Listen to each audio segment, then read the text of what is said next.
Bonjour, Jérémy Schramm, ingénieur avant-vente chez WatchGuard France. Je vais vous proposer une série de tutoriels vidéo consacrés au management serveur.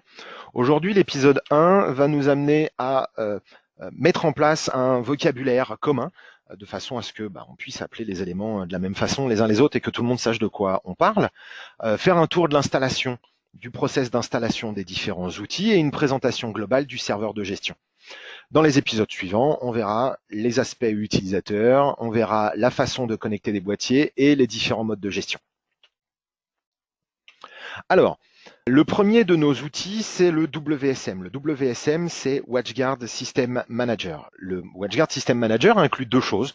D'abord, le client lourd qu'on va utiliser au quotidien avec ou sans serveur de gestion, que vous utilisez peut-être déjà, et le module d'installation qui va nous permettre de démarrer les différents serveurs qui vont être mis à notre disposition. Le premier de ces serveurs, c'est donc le serveur de gestion, le management server, dont on va parler là durant ces quelques webinaires.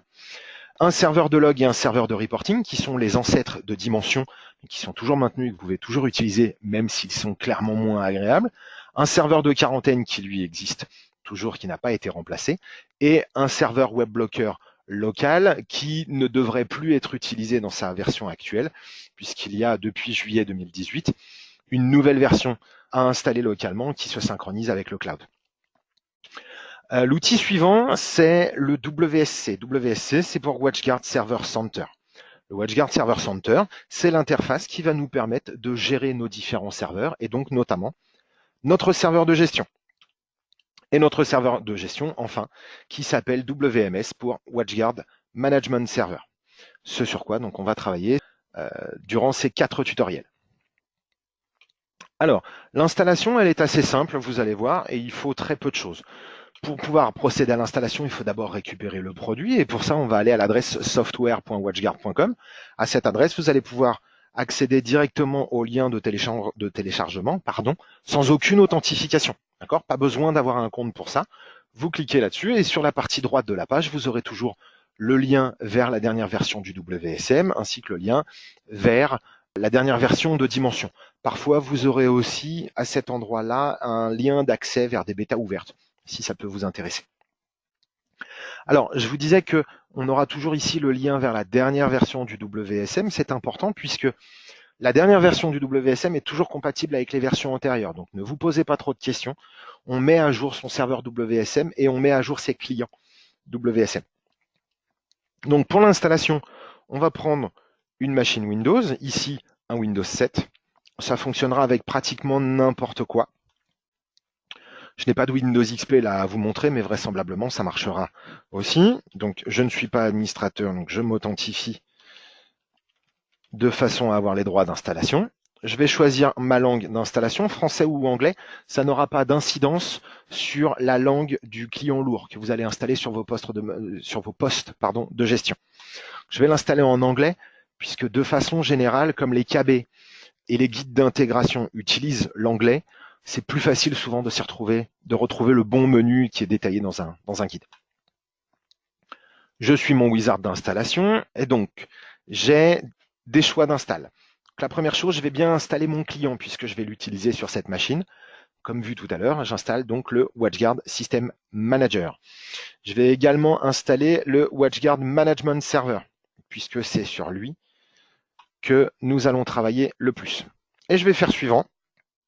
L'installation va suivre son cours. Ce sera le même process pour les mises à jour. D'accord, pour la mise à jour du WSM de vos différents éléments au travers de cet exécutable.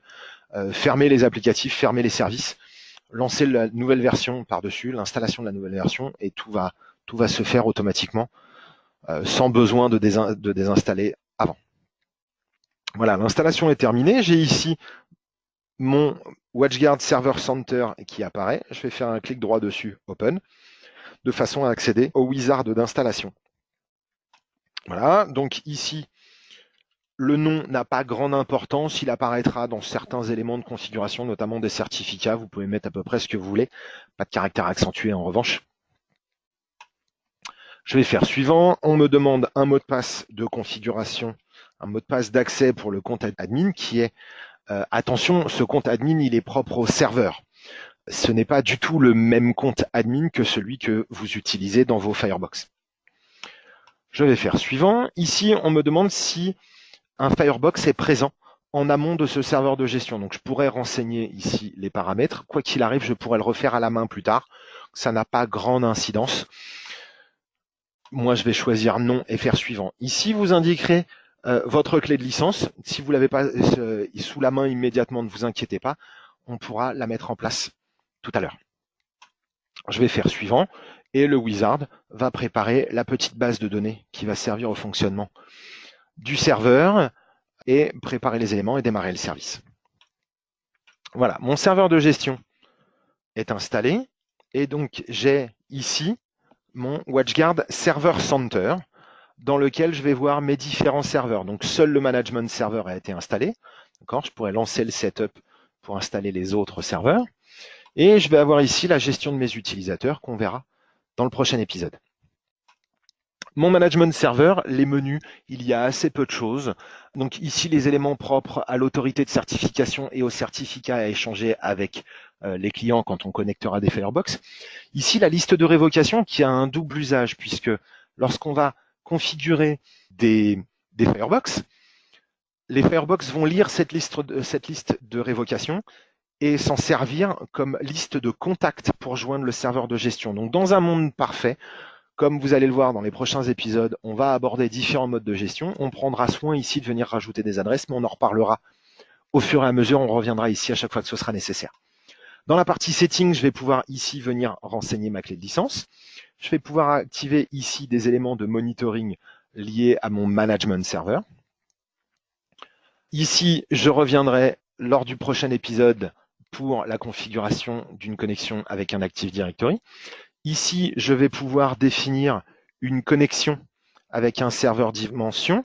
Donc, c'est assez simple. Mon serveur dimension, il est présent dans le labo. Je vais faire un add, mettre l'adresse IP de la machine et copier et coller la pre-shared key de façon à ce que les informations de ce serveur puissent être monitorées dans Dimension.